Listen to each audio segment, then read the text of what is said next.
We want Illinoisans to make sure that they truly need a real ID before coming to a facility. Secretary of State Alexi Giannoulias hopes a new resource does just that. He says misinformation is leading to confusion and long lines at DMVs across the state already. Good evening, I'm Karina Rubio. We've been telling you May 7th is the federal enforcement date for Real ID, something only select people will need by then.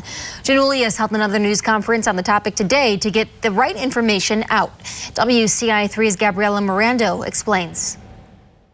There continues to be a lot of confusion and a ton of misinformation about what's going to happen on May 7th. Illinois Secretary of State Alexi Giannoulias is hoping to clear that up with a new interactive portal. It tells people if they need a real ID, and if so, how to make an appointment to get one. But the fact is that not everyone needs a real ID, and in some cases might not ever need one. After May 7th, real IDs will be needed for people who do not have a U.S. passport or military ID, who want to fly domestic or enter federal facilities. Giannoulias says the race to get a real ID is backing up DMVs not just in Illinois, but around the country. The demand is showing no signs of slowing down.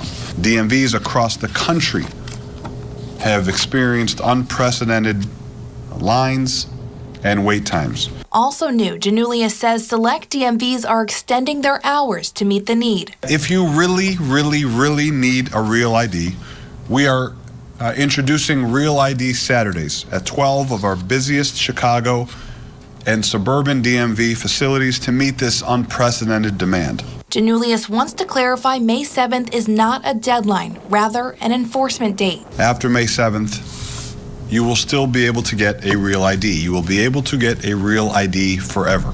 That in mind, it might be worth the wait to avoid lines and the hassle of getting one until it's needed. If you're planning a trip and you don't have to travel until later in the summer or fall, it's best to hold off to avoid any problems getting an appointment. Again, real IDs are only needed for certain situations. If you have a current driver's license, you don't need one to legally drive, show identification, or for proof of citizenship. You can find a link to that interactive portal on our website to answer questions you have on WCIA.com.